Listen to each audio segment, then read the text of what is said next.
मात्र जरांगे पाटलांना एक विनंती केली जाते ती म्हणजे केवळ तुमची गाडी घेऊनच तुम्ही पुढे या, सगळ्या गाड्या किंवा तुमच्या मागे असणाऱ्या सगळ्या गाड्या ह्या पुढे येऊ शकणार नाहीत अशी विनंती त्यांना केली जाते। किंवा मग आता जरांगे पाटील कदाचित खाली उतरतील आणि पायी जातील का तेही पाहणं महत्त्वाचं ठरणार आहे। कारण प्रचंड तुफान दुतर्फा गर्दी झालेली आहे, लाखोंच्या संख्येनं मराठा बांधव जे आहेत ते इथे जमलेले आहेत। त्यामुळे ही त्यांची जी ओपन गाडी आहे ती पुढे जाऊ शकते का, त्यासाठी मार्ग त्यांना मिळतो का हे पाहणं महत्त्वाचं ठरणार आहे। बाकीच्या गाड्यांना मात्र इथून मार्ग मिळणार नाही, केवळ मनोज जरांगे पाटील यांचीच एक गाडी इथून जाऊ शकणार आहे।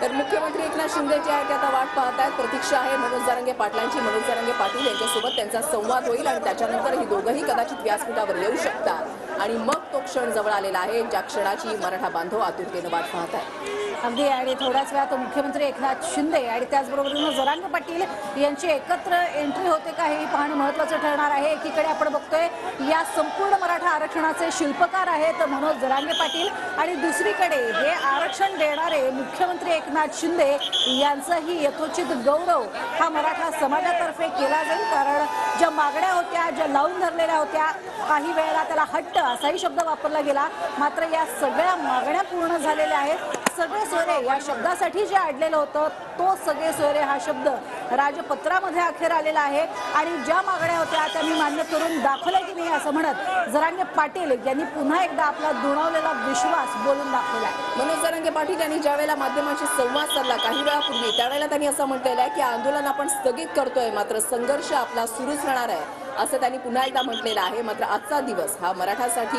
मराठा बांधवांसाठी ऐतिहासिक दिवस, सुवर्ण दिन म्हणावा लागेल, कारण याच दिवसासाठी अट्टहास केला होता असंच या ठिकाणी म्हणावं लागेल। अगदी यासाठी केला होता अट्टहास, शेवटचा दिवस गोड करी त्याचा अनुभव जो आहे तो सगळे हे मराठा बांधव घेताना आपल्याला पाहायला मिळतात। मराठा बांधवांमध्ये मोठ्या संख्येनं वारकरी आहेत आणि त्याबरोबरीनं आपण जर बघितलं तर तरुणांची संख्या सुद्धा मोठी आहे। यात खास करून मराठवाडा, विदर्भ